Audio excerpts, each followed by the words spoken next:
Hey everybody, welcome to another episode of Just Open It, the YouTube series in which I open recently acquired toys. My name is Russ. Thank you very much for watching this video. I really appreciate it.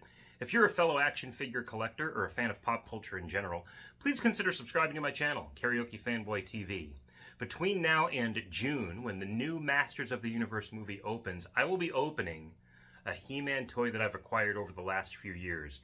And this time I am opening, from the Masters of the Universe ThunderCats crossover, Panthor-Man.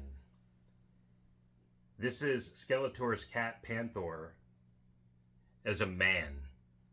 Pretty simple when you think about it. I mentioned in the video I made about Cat Man last week that I made a conscious decision not to dive into this line, save for these two figures that are unique, new characters, or at least newer versions of characters that we've seen in the past in Cat and Panthor. Considering those are two main characters, the main heroes and villains steeds, it's interesting that we haven't really had a lot of variants to those characters. And why would we? I mean, they're essentially vehicles. Yes, they're kind of walking, talking, organic characters, but they exist for our action figures to ride. So to have them in a more humanoid form is super unique and really, in my opinion, and in my budget, the only figures worth collecting in this long-anticipated crossover. So I am ripping right into Panthor-Man right now. I remember receiving, let's look at the beautiful box art on the back real quick. You got this kind of, he's in the swamp or something, and then there's a headshot as well. Very cool. Box art, indicative of any Masters of the Universe line. I remember getting Panthor as a kid and being wowed by flocking. Flocking is like when they apply a fuzzy texture and material to the plastic of the action figure. So he's soft and velvety. And that made a lot of sense for a panther. It would have been interesting if a character like this had that as well, much like Mossman did. But no, this guy's just plain plastic. Totally okay. Easier to pose, I guess. Interestingly, no mini comic here. Just this kind of collector's card. That's interesting to me because Cat Man did come with a mini comic. So why not just put that mini comic in here too? This is really cool art. It's the same art from the back of the box. But I don't know if this is a keeper like a mini comic would be. The whole point in opening these things is to get rid of packaging and to celebrate and display the character. What is included are these little instructions about the interchangeability of the parts, or actually the removability of the armor. So there's just like nude Panthor-Man. Okay, so I have no desire to do that. But let me get rid of this here. So yeah, it's interesting. I wonder if this is a budget thing at this point, because I believe Panthor-Man is in wave 2 of this series. So, Savage Catman, not all Thundercats are good, as Panthor-Man finds an ally in Skeletor in his plans to that's an interesting way of putting that. Not all Thundercats are good, as Panthor-Man finds an ally in Skeletor in his plans to overthrow Lion-O as Lord of the Thundercats. So like I mentioned with Cat Man, my headcanon for somebody like Panthor-Man is like a spell Skeletor would cast on Panthor in the midst of battle to turn him into this kind of final form so they could fight alongside each other. And here's my biggest pet peeve with the modern action figure, folks. He is so tightly bound in there. And to what end? So I gotta rip him out.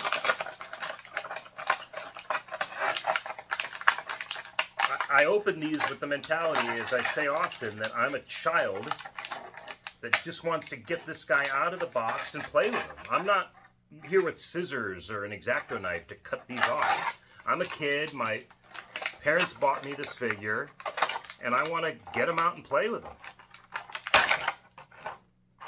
And as I pulled that last foot out, I felt like there might have been a chance for me to break that ankle, but I didn't. And then you get this kind of thing too, where the plastic band is now like in the joint. I got to pull that out. Kind of annoying. But ultimately, here he is.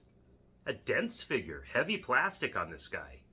I had just opened Tila from Masters of the Universe Origins, and she felt, well, let me grab her. She's right here. Obviously, she's a more slender figure, but this feels like a lighter plastic. And this is Origins, like Wave 1 2020. This is a 2025, 26 release, and there just feels like there's more of a density, more of a weight here to this guy. So I wonder if that is a modern addition, if that's just the nature of this character, or if there are other factors of the production in play. But we have these kind of Terror Claw style accessories. That's what came with Battle Cat as well. I dig it. Makes sense for cat men to have this kind of thing. And I kind of learned from Battle Cat how these snap on. So I think they just go on here like this, kind of form-fitting with the spikes in the gauntlet. I don't want to cover those. So there are spikes in Panthor-Man's gauntlet there. And then there's this little notch on the end of the claw. So I think I want to fit that in there like that. And yes, so the clip kind of goes on the hand itself, not on the gauntlet.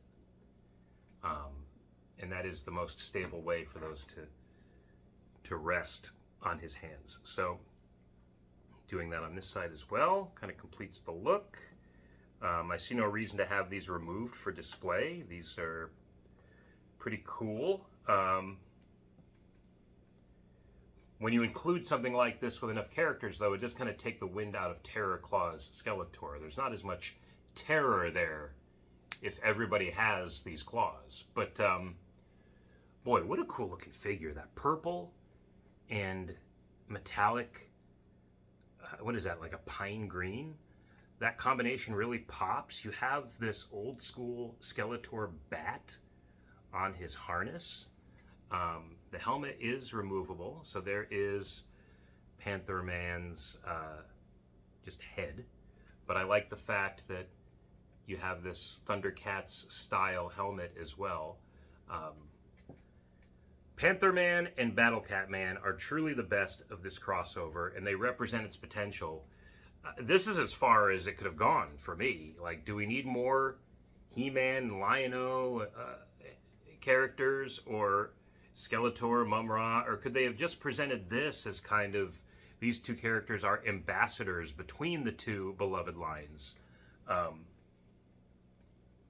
But, of course, there's money to be made here, and so who am I to deny Mattel that based strictly on my tastes and budget?